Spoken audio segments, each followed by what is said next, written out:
Truth is stranger than fiction, but it's rarely as dramatic. Good morning. It is Ricky and Jude. We're just getting a quick snack, and then we're gonna do a little fun stuff today. We're gonna go get Lucy, and then we are going to take a train from Santa Paula to Fillmore, then back to Santa Paula. Then we're gonna check in to the Glen Tavern Inn.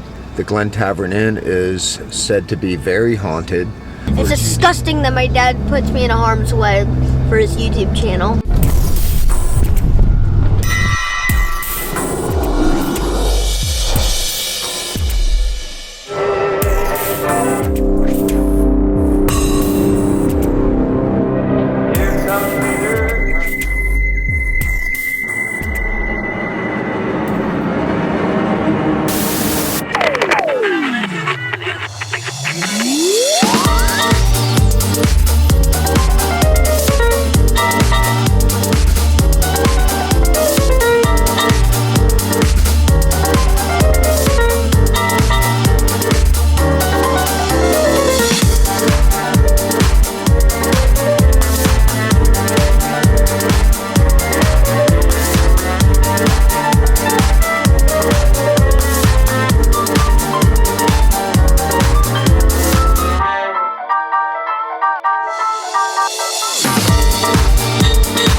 Go back? Yeah!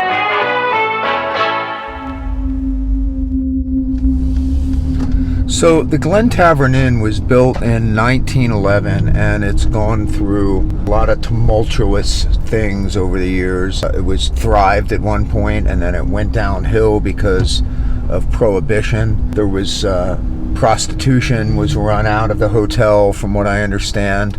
And from what I understand, there was a murder in one room, and there was also a murdered prostitute in one room. And then in more recent years, somebody hung themselves. There are some documented deaths that occurred absolutely on that property. In 1887, an Asa Morton, who was a gold prospector, died in his home. Now that home was there before the hotel was built, so it was on that property, but not in the hotel. The second death was 1888, and that was Morton's daughter, Laura, and she was found dead in the garden, and the cause of death was unknown. A Charles Estep took over the inn in 1917, and his mother-in-law died at the hotel from natural causes. Hotel owner Raymond Leroy Bannister also died in his quarters that was located in the hotel, and that was on June 12, 1962. He also died just of natural causes. A resident at the hotel in 2015 died because he hung himself on an outside structure that was attached to the back of the main building. A second suicide occurred in 2017 that was attached to the 1964 building that is attached to the hotel just to the left. But there's been reports of full-bodied apparitions. All kinds of crazy stuff. I know the ghost hunter guys went there and did a segment on it. I think they did a seance. For me, I just want to go get a room, maybe that room 307. Go in there and just spend the night. You know, I don't know if you need to do a seance or not. It's a good looking hotel. It's really freaking cool.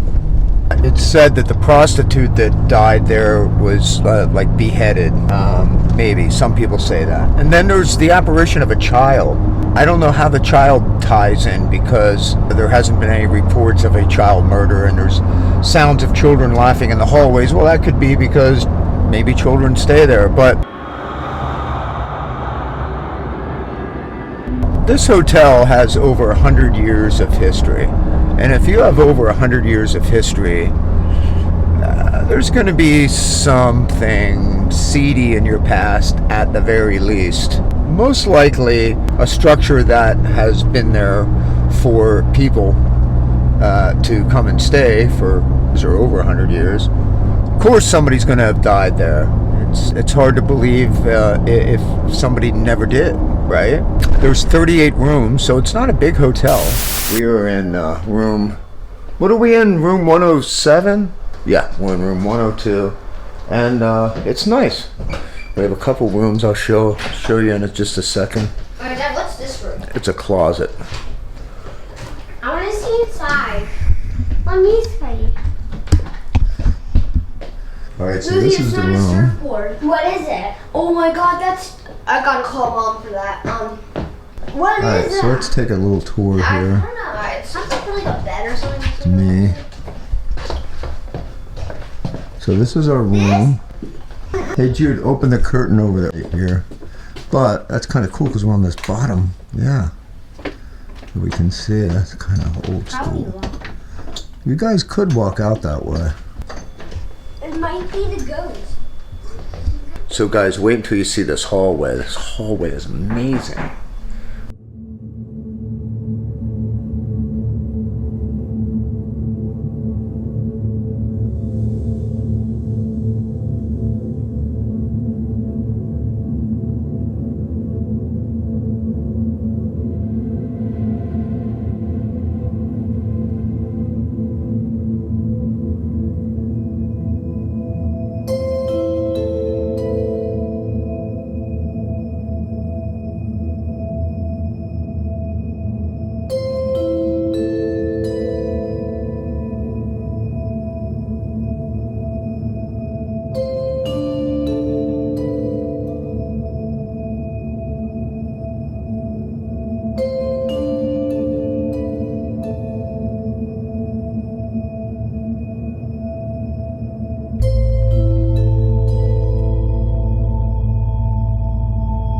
Hello everybody, we are at the scariest place ever, and we're spending the night here.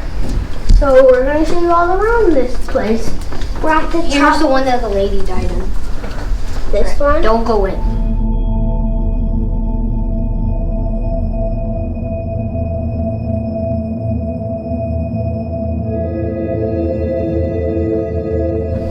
This is my brother.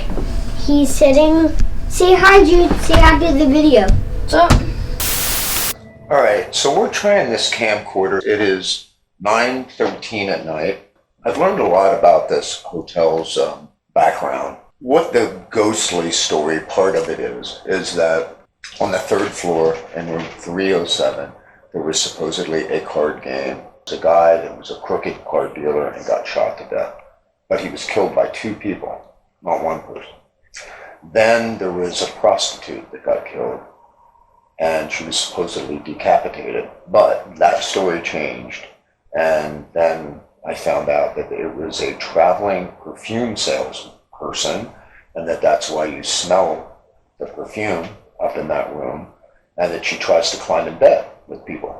The other thing that I found out was that a guy supposedly hung himself in 2008 in one of the rooms here. So I'm going to try to confirm that. So we met a couple that are staying in 307, and we spent a little time with them, and they frequent here. They've come here a few times and claims they have seen things and felt things. Check the room out? Check the girl that died and had a room? The closet's supposed to have the most, like one of the most activity in the whole hotel. What is? The closet is supposed to be where the Yeah, lady that's was right. found. Well, Yeah. exactly. I'm Ricky. Ricky, Garrett. Nice to meet you. Yeah, our first time here, we got Our very first time in this room, we opened the closet door and there was a 6 of hearts or diamonds, maybe. In the closet. In the closet, face down. So we opened up the door. Oh, I think it was I think I took a photo. It was a 6 of diamonds on the floor, face down, and we were like, "What's happening? A gambler got like shot in the head or something here." I don't remember. Well, what the whole history was. is like this whole floor was a illegal gambling parlor, and all this is where he got shot or something in the chest. Yeah, deal gone bad. Yeah. It was a 3 of hearts. And we were like, what the hell's going on? We had just put our stuff down. And we were so freaked out. She opened the door for me. She came in and she said there were 2 kids jumping like up on the side of the bed, but not on the bed, but just above the bed jumping or yelling or something. And I was like, oh, okay. This was like 20 minutes ago. We checked in right before you guys. Yeah. And she made me take out my Snapchat and record stuff. So I just started recording a bunch of stuff and she said, you have to use filters. So I started using filters. Did you get it? We went into their closet. That closet is the one where the prostitute was supposed to have been found. And I used an EMF meter. I used laser to break up, see if any patterns broke up. I used the infrared. I just want to see what this does in the closet. Yeah, no, you should. Boy? Yeah, that's her, I don't know what you call that. Is it called the toy thing? Yes, correct. It's called... My gosh, this is the flattest reading in the entire hotel. Whoa. I never get nothing. There's always something. I think it's... How do I not have anything? Because they're shy. It's the first couple times we were here, they told It's us. almost like it's like doing the opposite or something. I wasn't able to find anything. I wasn't able to see anything. But when I went down the hall, usually my EMF meter, if there's anything, it's about 2. It went up to 7.9, I think it was. It went through the roof in one corridor. I mean, it was going nuts. But there was no room there. And so I'm looking to see if there was anything that could have been electrical interference. These old places, you just never know how things are wired. So I looked around and it just looked like a blank wall. So I don't know what it was.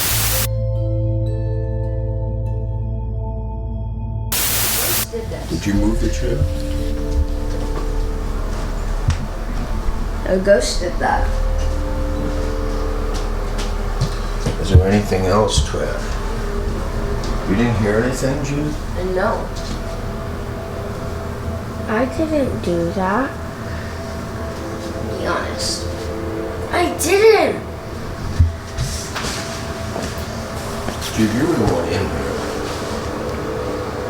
You were the one in this room. You know, but I didn't do it. So, who moved the chair? Are there ghosts at the Glen Tavern Inn in Santa Paula, California? If you believe in ghosts, maybe. Because although science changes, the belief in ghosts don't. People still believe. Maybe ghosts are artifacts in the string theory. The string theory is a theory based in quantum physics. I think most scientists would think that that's a vulgar concept of physics, most likely. However, is it possible that there are particles that are there that we don't necessarily always see actively or passively? I mean, there are certain patterns that the eye kind of detects that computers don't, and we're finding that out. That's a whole nother thing. Maybe the Heisenberg uncertainty principle applies here. Again, that's a whole nother thing. But basically, it's that some particles are too small to actually be measured or identified. But besides all that, the Glen Tavern Inn is a really awesome hotel. I really enjoyed staying there. I think the kids loved it. I would recommend staying there, whether you care about ghosts or not. It was just a fun place to be. All kinds of notables from John Wayne to Harry Houdini the magician are said to have stayed there. It's even said that on the 3rd floor that it was actually an attic that Houdini stored a lot of his props. He wanted them away from everybody. There are many things written about the Glen Tavern Inn. Again, it's over 100 years old, so of course there's going to be a lot of stuff. I thought the people in Santa Paula were absolutely phenomenal, and I recommend family trip to go there to even check out the architectural museum or take the train ride or whatever. It's just really good, wholesome, nice people. Be respectful if you go ghost chasing. Take care of each other and keep rock alive. I'm Rikki Rockett. I am the drummer for Poison, but on my off time, I like to investigate urban legends and creepy stuff like that. So please subscribe, hit the like button if you like the video, and turn on your notifications so you're notified when I upload a new video. I also have a Patreon channel, and it is www.patreon.com/Rikki Rockett, and you can support this channel by going there, and there are perks to going to that. All kinds of fun stuff, and it's only going to get better. I promise you.